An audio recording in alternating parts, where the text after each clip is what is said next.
नमस्कार साथियों, मैं हूं आपका दोस्त के बी और आइए 19 अप्रैल 2020 के करंट अफेयर की शुरुआत करते हैं। तो सबसे पहले कोरोना वायरस अपडेट। दुनिया में इस समय तक 23,21,000 से ज़्यादा लोग इस वायरस से संक्रमित हो चुके हैं। 1,59,000 से ज़्यादा लोगों की इस वायरस के कारण डेथ हुई है। सबसे ज़्यादा प्रभावित देश है यूएसए, उसके बाद में है स्पेन और तीसरे नंबर पर है यहाँ पर इटली। अपने देश भारत की बात करते हैं तो भारत की स्थिति भी आप कह सकते हैं इस समय गंभीर होती जा रही है, क्योंकि केवल कल के दिन में 1370 नए मामले भारत में देखने को मिले हैं और इस तरह से भारत में संक्रमित व्यक्तियों की संख्या 15,700 के ऊपर पहुंच चुकी है। 500 से ज़्यादा लोगों की डेथ हो चुकी है अपने देश भारत में। सबसे ज़्यादा प्रभावित राज्यों की बात करते हैं तो महाराष्ट्र पहले, दिल्ली है दूसरे और मध्य प्रदेश है तीसरे स्थान पे। तो ये रहा वुहान वायरस अपडेट। अब हम लोग क्विज की शुरुआत करेंगे। क्विज में प्रश्नों की संख्या रखी गई है 15 और अगर आप हमेशा की तरह ईमानदारी के साथ में अटेम्प्ट करते हैं तो फिर आप अपना स्कोर कमेंट सेक्शन में लिख सकते हैं। तो शुरुआत करते हैं प्रश्नों से। 2019 के पहले भारतीय अंतर्राष्ट्रीय सहकारी व्यापार मेले का आयोजन कहां पर हुआ? बात हो रही है India international cooperative trade fair की। आसियान का मुख्यालय कहां पर स्थित है? राष्ट्रीय सुरक्षित मातृत्व दिवस कब मनाया जाता है? The art of her deal, the untold story of Melania Trump, इस पुस्तक के लेखक कौन है? और किस कंपनी के द्वारा अभी Braille keyboard talk back launch किया गया? तो आइए इनके उत्तर जानते हैं। पहला जो भारतीय अंतर्राष्ट्रीय सहकारी व्यापार मेला हुआ था, इसका आयोजन किया गया था दिल्ली में। आसियान की बात करते हैं यानी कि association of south east Asian nation, तो इसमें कुल 10 देश हैं और इसका मुख्यालय आपको मिलेगा जकार्ता में। और एक चीज आपको और ध्यान रखनी है कि 2020 के लिए आसियान देशों का अध्यक्ष देश कौन सा है? तो वह है वियतनाम। पिछले साल था थाईलैंड और अब वियतनाम इसका नया अध्यक्ष है और जकार्ता इंडोनेशिया की राजधानी है। राष्ट्रीय सुरक्षित मातृत्व दिवस, ये दिवस मनाया जाता है 11 अप्रैल को, क्योंकि गांधी जी की जो वाइफ थी कस्तूरबा गांधी जी, ये इनका जन्मदिन होता है। The art of her deal, the untold story of Melania Trump. Melania Trump जो कि डोनाल्ड ट्रंप की वाइफ हैं और इनके ऊपर एक किताब लिखी है मैरी जॉर्डन ने। किसने? मैरी जॉर्डन के द्वारा ये पुस्तक लिखी गई है। और ब्रेल कीबोर्ड टॉक बैक को लॉन्च किया है गूगल कंपनी ने। किसने? गूगल ने इसे लॉन्च किया है। गूगल एप्पल के साथ में मिलकर के एक कोरोना वायरस के लिए कॉन्टैक्ट ट्रेसिंग प्लेटफॉर्म भी लॉन्च कर रहा है और भारत में महिलाओं के लिए डिगी पाइवोट नाम का अभियान भी इसने शुरू किया है। भारत में सरकारी महारत्न कंपनियों की संख्या कितनी है? तो बात हो रही है यहाँ पर महारत्न कंपनियों की। एयू स्मॉल फाइनेंस बैंक के नए एमडी और सीईओ कौन बने हैं? जैक डॉर्सी किस कंपनी के संस्थापक और सीईओ हैं? अंतर्राष्ट्रीय पेटेंट फाइलिंग में कौन सा देश शीर्ष स्थान पर रहा है? और कोरोफ्लू नामक जो टीका है इसका निर्माण किस कंपनी के द्वारा किया जा रहा है? तो ये रहे आपके प्रश्न। आइए इनके उत्तर अब जानते हैं। महारत्न कंपनियों की बात करते हैं तो इनकी संख्या है 10। पिछले वर्ष इनकी संख्या थी 8 और 2 नई बनी थी। एक तो था आपका पावर ग्रिड कॉरपोरेशन और दूसरा था हिंदुस्तान पेट्रोलियम। तो ये 2 नई बनी थी और 2 महारत्न कंपनियां ऐसी हैं जिनके नए अध्यक्ष बने हैं। एक तो आपका है कोल इंडिया लिमिटेड, तो कोल इंडिया लिमिटेड के नए बने हैं प्रमोद अग्रवाल और दूसरा है आपका गेल इंडिया, तो गेल इंडिया के नए बने हैं मनोज जैन। तो इन दोनों के नाम भी आपको ध्यान रखने हैं। एयू स्मॉल फाइनेंस बैंक जो इसका मुख्यालय आपको मिलेगा जयपुर में और इसके नए एमडी और सीईओ बने हैं संजय अग्रवाल। कौन? संजय अग्रवाल इसके नए एमडी और सीईओ बने हैं। जैक डॉर्सी जिन्होंने अपनी कुल संपत्ति का 28% दान में दे दिया कोविड-19 महामारी से निपटने के लिए, यानी कि यह $1 बिलियन राशि थी। और ये सीईओ हैं ट्विटर कंपनी के। किसके? ट्विटर कंपनी के ये सह संस्थापक और सीईओ हैं और ट्विटर का मुख्यालय आपको मिलेगा सैन फ्रांसिस्को में जो कि है यूएसए में। अंतरराष्ट्रीय पेटेंट फाइलिंग जो है ये जारी किया गया किसके द्वारा? वीपो के द्वारा, यानी कि वर्ल्ड इंटेलेक्चुअल प्रॉपर्टी ऑर्गेनाइजेशन के द्वारा इस रिपोर्ट को जारी किया गया। और ऐसा पहली बार हुआ है कि जब चीन ने पीछे छोड़ दिया यूएसए को, तो चीन यहाँ पर रहा पहले स्थान पे, यूएसए रहा दूसरे स्थान पे और जापान रहा है इस सूची में तीसरे स्थान पे। वीपो की अगर हम लोग बात करते हैं तो इसका मुख्यालय आपको मिलेगा जिनेवा में और इसके अभी नए अध्यक्ष भी बने हैं मार्च महीने में। उनका नाम है डैरेन तांग। क्या नाम है? डैरेन तांग, जो कि है सिंगापुर के। कोरोफ्लो नामक फ्लू नामक टीके का निर्माण भारत बायोटेक कंपनी के द्वारा किया जा रहा है और इसमें ये विस्कॉन्सन यूनिवर्सिटी और फ्लूजेन कंपनी की मदद ले रही है। तो ध्यान रखिएगा, कोरोफ्लू नाम का टीका ये निर्मित किया जाएगा भारत बायोटेक कंपनी के द्वारा, जिसका मुख्यालय आपको हैदराबाद में मिलेगा और ये टीका विकसित किया जाएगा कोविड-19 के लिए। MPLADS यानी कि member of parliament local area development scheme, इसके अंतर्गत प्रत्येक सांसद को हर वर्ष कितनी राशि दी जाती थी कि वे अपने एरिया का विकास कर सकें। पेटा इंडिया द्वारा किसे हीरो टू एनिमल्स अवार्ड दिया जाएगा। चितरंजन लोकोमोटिव वर्क्स, इसके द्वारा कितने रेल इंजन का निर्माण किया गया वित्तीय वर्ष 2019-20 में।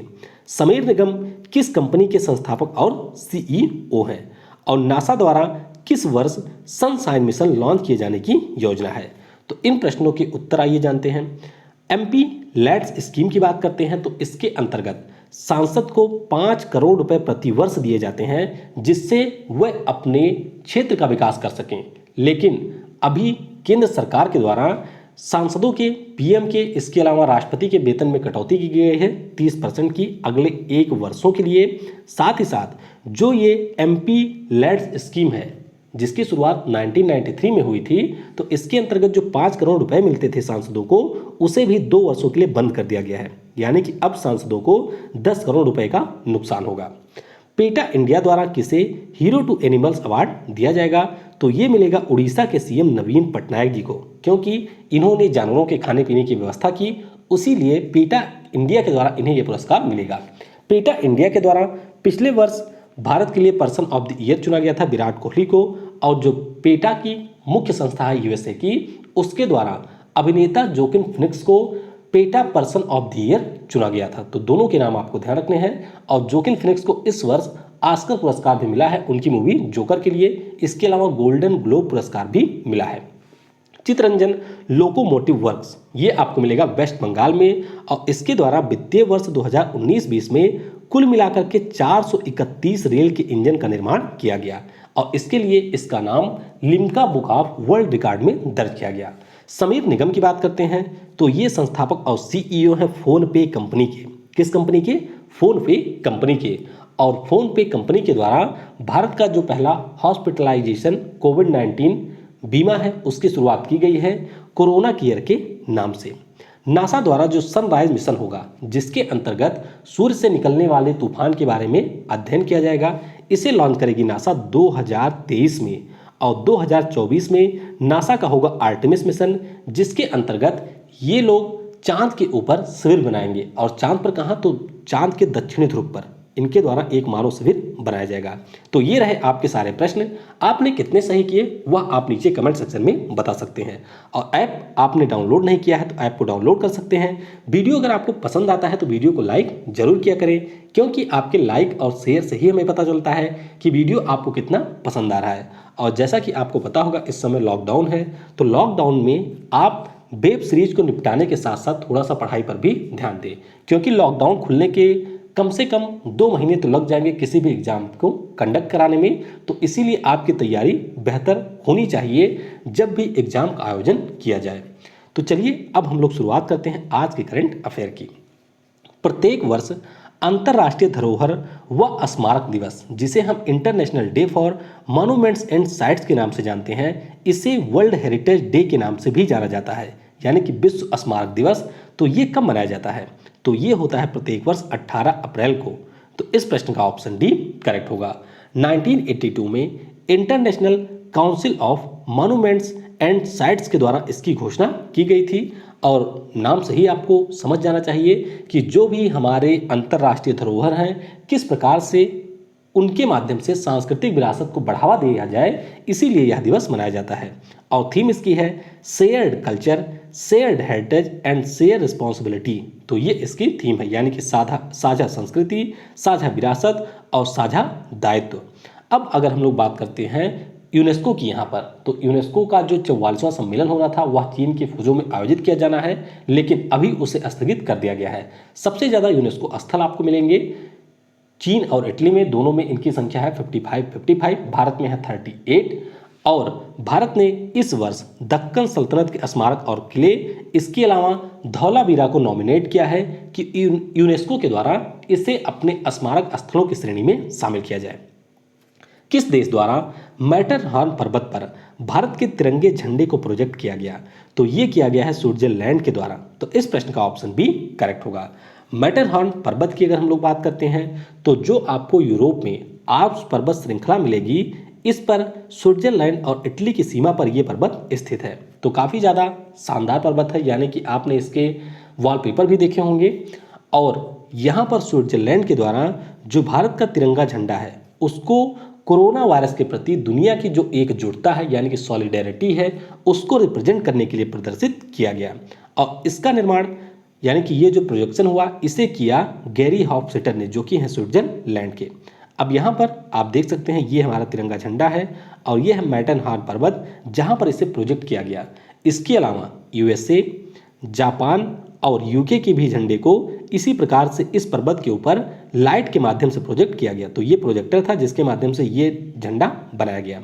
और बात करते हैं अगर हम लोग आल्प्स पर्वत श्रेणियों की, तो यहाँ पर आप देख सकते हैं फ्रांस में ये है, स्विट्जरलैंड में है, ऑस्ट्रिया में है, इटली में है और कुछ हिस्सा इसका स्लोवानिया और जर्मनी के अंदर भी आता है।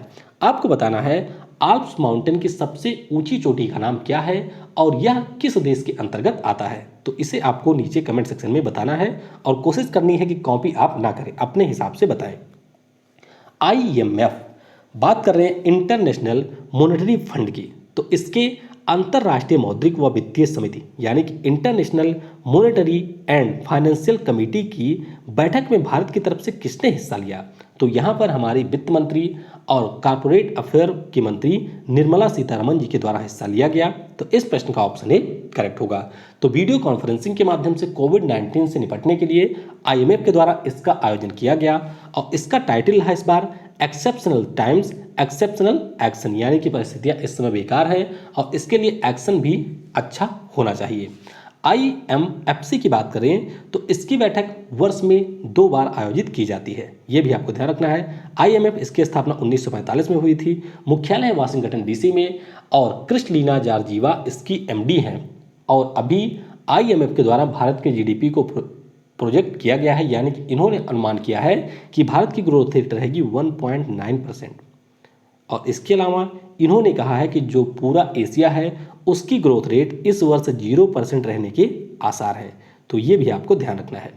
गार्टनर 2019 डिजिटल वर्क प्लेस सर्वे के अनुसार डिजिटल कौशल में विश्व का कौन सा देश शीर्ष पर है? तो यहाँ पर शीर्ष स्थान पे है अपना देश भारत। तो इस प्रश्न का ऑप्शन सी करेक्ट होगा। गार्टनर की अगर हम लोग बात करते हैं तो यह अमेरिका की एक शोध और सलाहकार संस्था है। इस सूची में यूके रहा दूसरे और यूएसए रहा तीसरे स्थान पे। और ये जो रिपोर्ट है इस आधार पर जारी की गई कि किसी देश में जो डिजिटल वर्कर हैं वह कितने ज़्यादा इच्छुक हैं मशीन लर्निंग, आर्टिफिशियल इंटेलिजेंस और इंटरनेट ऑफ थिंग्स के बारे में सीखने के लिए। तो ऐसे भारत में है 39% वर्कर जिन्हें इन सब के बारे में सीखने की इच्छा है। नासा के वैज्ञानिकों के द्वारा केपलर 1649c यानी कि 1679 नामक आकाशीय पिंड की खोज की गई। तो यह क्या है? तो यह एक है एक्सोप्लैनेट यानी कि बाह्य ग्रह है। तो इस प्रश्न का ऑप्शन ए करेक्ट होगा। अब ये जो बाह्य ग्रह है वह पृथ्वी से 300 प्रकाश वर्ष दूर है और केपलर टेलीस्कोप के पुराने डेटा को एनालाइज किया जा रहा था नासा के द्वारा। उसी दौरान यहाँ पर केपलर 1649c नाम के आकाशीय पिंड यानी कि बाह्य ग्रह की खोज की गई। तो यह आपको मिलेगा हैबिटेबल जोन में। यहाँ पर आप देख सकते हैं केपलर 1649c को। और हैबिटेबल जोन क्या होता है? जैसे कि एक होता है सन और सन के चारों ओर कई सारे ग्रह होते हैं, जैसे कि हमारा पृथ्वी है, ये सूर्य के चारों तरफ चक्कर लगा रहा है। तो हैबिटेबल जोन का मतलब वह क्षेत्र होता है जहां पर जीवन के लायक उपयुक्त परिस्थितियां होती हैं। तो यह ग्रह भी अपने सूर्य के हैबिटेबल जोन में स्थित है और साइज भी इसका लगभग पृथ्वी के समान है। राष्ट्रीय ग्रामीण विकास व पंचायती राज संस्थान, हम लोग बात कर रहे हैं National Institute of Rural Development and Panchayati Raj की। तो इसने किस संगठन के साथ मिलकर कोविड-19 से निपटने के लिए लोगों को ट्रेनिंग देने की घोषणा की? तो इनके द्वारा ट्रेनिंग दी जाएगी यूनिसेफ के साथ में मिलकर के। तो इस प्रश्न का ऑप्शन बी करेक्ट होगा। अब ये जो ट्रेनिंग होगा इसमें कुल मिलाकर के 28.33 लाख लोगों को ट्रेनिंग दी जाएगी और इस ट्रेनिंग में आंध्र प्रदेश, तेलंगाना और कर्नाटक राज्यों का भी सहयोग लिया जाएगा। अब इन लोगों को ट्रेनिंग क्यों दी जाएगी? इन लोगों को ट्रेनिंग इसलिए दी जाएगी क्योंकि जो हमारे गांव हैं वहां पर कोविड-19 संक्रमण के बारे में जागरूकता फैलाया जाए। यूनिसेफ की बात करते हैं तो यूनिसेफ के साथ ही मिलकर के मो प्रतिभा नाम का अभियान शुरू किया है उड़ीसा ने, और यूनिसेफ का मुख्यालय आपको मिलेगा न्यूयॉर्क में। हेनरिटा एस4 इसकी अध्यक्ष हैं। श्री चित्रा तिरुनल चिकित्सा विज्ञान और प्रौद्योगिकी संस्थान किस राज्य में स्थित है? तो ये आपको मिलेगा केरल में। तो इस प्रश्न का ऑप्शन सी करेक्ट होगा। अब यह संस्थान चर्चा में क्यों आया? क्योंकि इसके द्वारा कम लागत में कोविड-19 टेस्ट के लिए चित्रा जेल लैंप एन नाम के किट का निर्माण किया गया और इनका ये कहना है कि इस किट के माध्यम से 2 घंटे में टेस्ट का रिजल्ट आ जाएगा और ये केरल के तिरुवनंतपुरम में मिलेगा। अब किट की बात हुई है कोविड-19 की, तो ध्यान रखिएगा इससे पहले हमारे देश के 2 कंपनियों के द्वारा किट निर्मित किया गया है। एक तो बनाया था माई लैब पहली कंपनी है जिसने किट बनाया है, और दूसरा बनाया है होम स्क्रीनिंग किट बायोन कंपनी ने। किसने? बायोन कंपनी ने। तो इन दोनों कंपनियों के बारे में भी आपको याद रखना है। पुस्तक Shuttling to the Top the Story of PV Sindhu, इसके लेखक कौन है? तो इस पुस्तक को लिखा है खेल पत्रकार बी कृष्णा स्वामी ने। तो इस प्रश्न का ऑप्शन डी करेक्ट होगा। पीवी सिंधु की अगर हम लोग बात करते हैं तो ये तेलंगाना राज्य की बैडमिंटन खिलाड़ी हैं। गोल्डन गर्ल के नाम से इन्हें जाना जाता है और विश्व चैंपियनशिप में स्वर्ण पदक जीतने वाली भारत के इतिहास की ये पहले खिलाड़ी हैं। तो इन्हीं के जीवन के ऊपर यह पुस्तक लिखी गई है, Shuttling to the Top the Story of PV Sindhu, और इसे लिखा है बी कृष्णा स्वामी ने। कोविड-19 के लिए रैपिड परीक्षण शुरू करने वाला देश का पहला राज्य कौन बना? तो पहला राज्य यहां पर बन गया है राजस्थान। तो इस प्रश्न का ऑप्शन बी करेक्ट होगा। अब कोरोना वायरस जो टेस्ट होता है उसमें मुख्य रूप से आरटी-पीसीआर टेस्ट की जो तकनीक है उसका प्रयोग किया जाता है, यानी कि reverse transcriptase polymerase chain reaction test का प्रयोग किया जाता है। और यहाँ पर नाक से, गले से और फेफड़े से सैंपल लिए जाते हैं। तो इन सैंपल लेने के बाद में जो टेस्ट का रिजल्ट होता है उसे आने में टाइम लगता है, लेकिन जो ये रैपिड टेस्ट होता है ये मुख्य रूप से आपके ब्लड के माध्यम से किया जाता है, यानी कि यहाँ पर उस व्यक्ति के ब्लड का सैंपल लिया जाता है और उसकी जांच की जाती है और वहाँ से पता किया जाता है कि क्या यह व्यक्ति कोरोना वायरस से संक्रमित हुआ है या फिर पहले संक्रमित हुआ था। तो ये जांच की जाती है। अब इसमें पता कैसे चलता है? देखिए, जब किसी व्यक्ति के रक्त का सैंपल लिया जाता है तो उस स्थिति में उसके रक्त में एंटीबॉडीज़ को चेक किया जाता है कि क्या कोविड-19 के लिए इसके रक्त में एंटीबॉडीज डेवलप हुई हैं। जाहिर सी बात है कि अगर वायरस आएगा तभी उसके लिए एंटीबॉडी डेवलप होगी। तो एंटीबॉडी का यहाँ पर टेस्ट किया जाता है रैपिड टेस्ट के अंतर्गत और इसमें रिजल्ट आता है तेजी के साथ में। तो इसीलिए इस टेस्ट का प्रयोग कर रही है राजस्थान की सरकार। साथ ही साथ आपको ध्यान रखना है केरल हमारे देश का पहला ऐसा राज्य है जिसने प्लाज्मा थेरेपी का उपयोग किया है मरीजों के इलाज के लिए। उत्तर प्रदेश की बात करते हैं तो यहाँ पर पूल टेस्टिंग सबसे पहली बार प्रयोग की गई है, यानी कि एक साथ में कई लोगों के ब्लड का सैंपल लेकर के टेस्ट किया जाएगा। गोवा की बात करें तो इन्होंने आयुर्वेद और एलोपैथी को आपस में मिक्स कर दिया है कोविड-19 के इलाज के लिए। किस राज्य की सरकार ने नियंत्रण क्षेत्रों में डोर टू डोर सर्वेक्षण के लिए असेसमेंट कोरोना ऐप लॉन्च किया? तो ये लॉन्च किया है दिल्ली राज्य की सरकार ने। तो इस प्रश्न का ऑप्शन ए करेक्ट होगा। अब यहाँ पर दिल्ली सरकार के द्वारा कुछ स्वास्थ्यकर्मी नियुक्त किए जाएंगे और उनका काम क्या होगा कि वह प्रत्येक घर पर जाएंगे और उन घर पर जाकर के व्यक्तियों से पूछेंगे कि क्या आपने कोई यात्रा की है और किन लोगों से उनका संपर्क हुआ है पिछले कुछ दिनों में, उन्हें जुकाम, सर्दी या फ्लू जैसे कोई लक्षण है, इन सब के बारे में पूछताछ की जाएगी। और इससे पहले दिल्ली सरकार के द्वारा दक्षिण कोरिया के मॉडल पर आधारित 5T योजना और ऑपरेशन शील्ड की भी घोषणा की जा चुकी है। अंतर्राष्ट्रीय टेबल टेनिस परिसंघ, बात हो रही है इंटरनेशनल टेबल टेनिस फेडरेशन की, तो इसने अभी विश्व रैंकिंग जारी की है और इस रैंकिंग में शरद कमल किस स्थान पर है? तो शरद कमल यहाँ पर रहे 31वें स्थान पर। तो इस प्रश्न का ऑप्शन सी करेक्ट होगा। और इनके जोड़ीदार यानी कि जी साथियान ये रहे हैं 32वें स्थान पे। अगर हम दुनिया के शीर्ष खिलाड़ी की बात करते हैं टेबल टेनिस में पुरुषों की श्रेणी में, तो वहाँ पर है चीन के फैन हेन डोंग और महिलाओं में भी है चीन की चेन मेंग। तो ये है पहले स्थान पे। ITTF इसका मुख्यालय आपको मिलेगा लोजेन में, अध्यक्ष इसके हैं थॉमस विकल्ट। किस आईआईटी संस्थान ने कोविड-19 के मरीजों को भोजन व दवाइयां देने के लिए वार्ड बोट का निर्माण किया है? तो जैसे अभी हम लोगों ने कोबोट रोबोटिक्स नाम के रोबोट की बात की थी, उसी प्रकार से यहाँ पर मरीजों को भोजन और दवाइयां देने के लिए एक प्रकार का रोबोट है जिसका नाम है वार्ड बोट। तो इसका निर्माण किया है आईआईटी रोपड़ ने, और आईआईटी रोपड़ आपको मिलेगा पंजाब में। तो ध्यान रखिएगा, वार्ड बोर्ड का निर्माण किया है आईआईटी रोपड़ ने। किस राज्य की सरकार द्वारा गरीब लोगों को मुफ्त भोजन उपलब्ध कराने के लिए मुख्यमंत्री दीदी रसोई की घोषणा की गई? अब यहाँ पर आप गलती कर सकते हैं। दीदी रसोई की बात हुई है तो आपको लग सकता है कि पश्चिम बंगाल की सीएम हो सकती हैं, लेकिन इसकी शुरुआत की गई है झारखंड राज्य की सरकार के द्वारा। तो इस प्रश्न का ऑप्शन सी करेक्ट होगा। तो झारखंड में एक जिला आपको मिलेगा जिसका नाम है खूंटी, जो कि कॉन्स्टिट्यूएंसी है। वर्तमान में जो हमारे जनजातीय मामलों के मंत्री हैं अर्जुन मुंडा, तो उनकी कॉन्स्टिट्यूएंसी भी है खूंटी। तो खूंटी जिला प्रशासन के द्वारा JSLPS संस्था के सहयोग से यहाँ पर गरीब लोगों को मुफ्त भोजन दिया जा रहा है, और इसका नाम दीदी रसोई इसलिए रखा गया है क्योंकि स्वयं सहायता समूह की महिलाओं के द्वारा यहाँ पर भोजन का निर्माण किया जा रहा है। तो ये भी आपको ध्यान रखना है। झारखंड की सरकार के द्वारा अभी प्रज्ञान नाम के ऐप को भी लॉन्च किया गया था, जिसके माध्यम से लोग ई पास प्राप्त कर सकते हैं लॉकडाउन के दौरान चलने के लिए।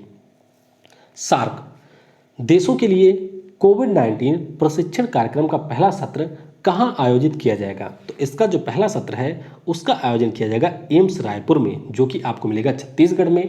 तो इस प्रश्न का ऑप्शन ए करेक्ट होगा।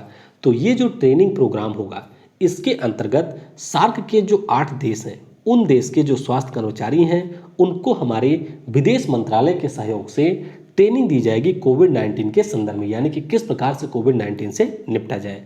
इससे पहले भारत सरकार के द्वारा यानी कि पीएम नरेंद्र मोदी के द्वारा सार्क फंड की भी घोषणा की गई थी, जिसमें $10 मिलियन की इनिशियल सहायता राशि दी थी। भारत ने 5 मिलियन दिया था श्रीलंका ने, और अब इसमें पाकिस्तान के द्वारा भी $3 मिलियन की सहायता राशि दी गई है। सार्क का पूरा नाम है south Asian association for regional cooperation. मुख्यालय इसका आपको मिलेगा काठमांडू में। ब्रिटेन के प्रतिष्ठित मोटरसाइकिल ब्रांड जिसका नाम है नॉर्टन, तो इसका किस कंपनी ने 16 मिलियन पाउंड में अधिग्रहण किया है? तो इसका अधिग्रहण किया है टीवीएस मोटर्स ने। तो इस प्रश्न का ऑप्शन डी करेक्ट होगा। तो टीवीएस मोटर कंपनी की एक सहयोगी कंपनी है जो कि मिलेगी आपको सिंगापुर में। इसका नाम है TVS motor Singapore PT limited. तो इनके द्वारा अधिग्रहण किया गया है। टीवीएस मोटर कंपनी का मुख्यालय आपको चेन्नई में मिलेगा, और इसके चेयरमैन और एमडी हैं वेणु श्रीनिवासन। आखिरी प्रश्न है, किस राज्य में ग्रीन पिट वाइपर की एक नई प्रजाति की खोज की गई? तो ये जो ग्रीन पिट वाइपर है यह एक सांप की प्रजाति है, ये आप देख सकते हैं, और ये खोजी गई है अरुणाचल प्रदेश में। तो इस प्रश्न का ऑप्शन सी करेक्ट होगा। और पिट वाइपर यह सांप की एक वेनमस प्रजाति होती है, यानी कि जहरीली प्रजाति होती है, और इस प्रजाति का नाम हैरी पॉटर सीरीज अगर आपने देखी होगी तो इसमें एक पात्र है सलाजार स्लिथरिन, तो उसी के नाम पर इस प्रजाति का नाम रखा गया है। और हैरी पॉटर जो किताब है उसे लिखा है जेके रोलिंग ने। अरुणाचल प्रदेश की बात हुई है तो ध्यान रखिएगा, यहाँ की राजधानी आपको ईटानगर में मिलेगी। पेमा खांडू यहाँ के सीएम है, और बीडी मिश्रा यहाँ के हैं राज्यपाल। इसके अलावा नामदफा, कमलांग और पक्के नाम के टाइगर रिजर्व भी आपको मिलेंगे अरुणाचल प्रदेश में। अरुणाचल प्रदेश की सरकार के द्वारा कोविड केयर नाम के ऐप की भी शुरुआत की गई है। ICVN के साथ में समझौता करने वाला यह भारत का पहला राज्य है। अरुण भूमि नाम का पहला हिंदी समाचार पत्र अरुणाचल प्रदेश में प्रकाशित हुआ है। चलिए अब कल के प्रश्नों के उत्तर जान लेते हैं। टूर डी फ्रांस किस खेल से संबंधित है? तो टूर डी फ्रांस ये एक साइकिल का रेस है जिसका आयोजन फ्रांस में किया जाता है, और इस वर्ष कोविड-19 के कारण इसे कर दिया गया है स्थगित। जूम किस देश का वीडियो कॉन्फ्रेंसिंग ऐप है? तो इस समय जूम ऐप काफ़ी ज़्यादा चर्चा में है, क्योंकि लॉकडाउन के दौरान इसका प्रयोग काफ़ी सारी कंपनियों के द्वारा और काफ़ी सारे देश के सरकारों के द्वारा किया जा रहा है। अब यह ऐप तो वैसे है अमेरिका का, लेकिन जो इसका सर्वर है, जो इसका डाटा स्टोर होता है वह चीन में स्टोर होता है। इसीलिए अभी हमारे विदेश मंत्रालय के द्वारा गृह मंत्रालय के द्वारा ये सभी जो राज्य हैं या फिर जो कर्मचारी हैं उनको ये सूचना जारी की गई है कि आप अगर इस ऐप का प्रयोग कर रहे हैं तो हर बार जब आप इस ऐप का प्रयोग करें तो अपना पासवर्ड आप बदल दिया करें। साथ ही साथ गूगल के द्वारा भी अपने सभी एम्प्लॉयज़ को ये निर्देश दिया गया है कि आप जूम वीडियो कॉलिंग ऐप का यूज़ ना करें। तो इसीलिए ये चर्चा में रहा। टाइटैनिक जहाज़ की बात करते हैं तो ये अटलांटिक महासागर में डूब गया था 1912 में, और अभी इसकी 108वीं वर्षगांठ मनाई गई थी। टाइटैनिक एक मूवी भी है, अगर आप जानना चाहते हैं कि क्या हुआ था उस समय तो आप इस मूवी को भी देख सकते हैं। किस बैंक द्वारा 30 जून 2020 तक अतिरिक्त एटीएम सेवा शुल्क को मुक्त किया गया? तो ये मुक्त किया गया स्टेट बैंक ऑफ इंडिया के द्वारा। भारत के पहले फील्ड मार्शल कौन थे? तो ये थे सैम मानेकशॉ, और इन्हें पहले फील्ड मार्शल का दर्जा मिला था जब बांग्लादेश और भारत का बांग्लादेश नहीं, पाकिस्तान का और भारत का 1971 में युद्ध हुआ था। तो उसके बाद में पहले फील्ड मार्शल ये बने थे 1973 में। तो ये रहे कल के प्रश्नों के उत्तर।